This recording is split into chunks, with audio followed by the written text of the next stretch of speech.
Saya Panglima Laut Luk Kurung Aceh. Saya bertugas mengawasi dan menyelesaikan setiap permasalahan yang ada di laut dengan adat dan budaya yang berlaku di Aceh.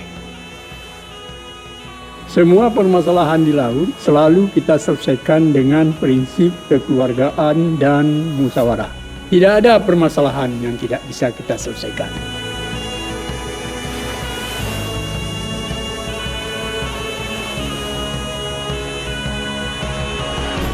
Assalamualaikum. Waalaikumsalam, Panglima. Panglima, ditolong kamu si Ad. Nyo na radia penggunaan radio di pelabuhan. Assalamualaikum. Waalaikumsalam. Ada apa nih? Begini Panglima, di kapal nelayan di sini belum memiliki izin stasiun radio Panglima. Oh ya, kita bicarakan di sana saja tuh. Baik.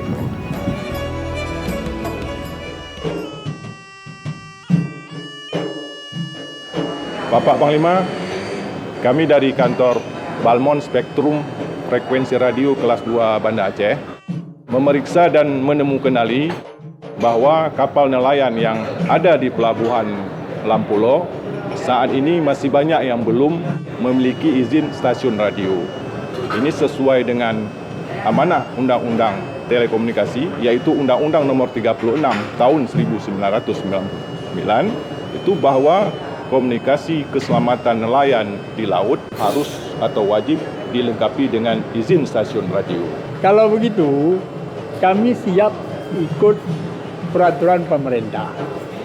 Di mana ke surat-surat tersebut kami bisa mengurusnya? Bapak bisa datang langsung ke kantor Balai Monitor Spektrum Frekuensi Radio kelas 2 Banda Aceh di Jalan P. Nyak Makam nomor 33. Jauh dari kami, Pak. Bisa nggak kira-kira dibuat di kantor Panglima Laut saja, supaya kami bisa mengurusnya lebih cepat. Baik Pak, akan kami usahakan.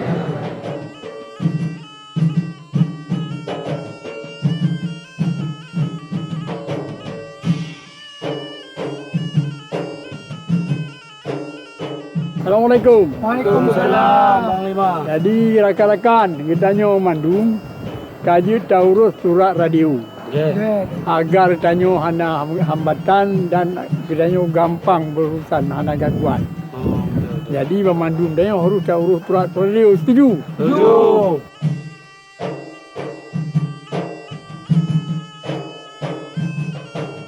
Gimana? Aman dan lancar urusan? Beres Panglima, pengurusan mudah dan cepat dan biaya gratis loh. Assalamualaikum. Waalaikumsalam warahmatullahi. Bagaimana, Panglima? Alhamdulillah, Balmon Banda Aceh benar-benar memberi pelayanan prima. Kami juga mengucapkan terima kasih, Panglima, atas kerjasama dalam sosialisasi MOTS ini. Amin. Kami berterima kasih kepada Balmon kelas 2 Banda Aceh yang telah membuka loket MOS di Pelabuhan Lampulo untuk mempermudah nelayan kami mendapatkan izin stasiun radio.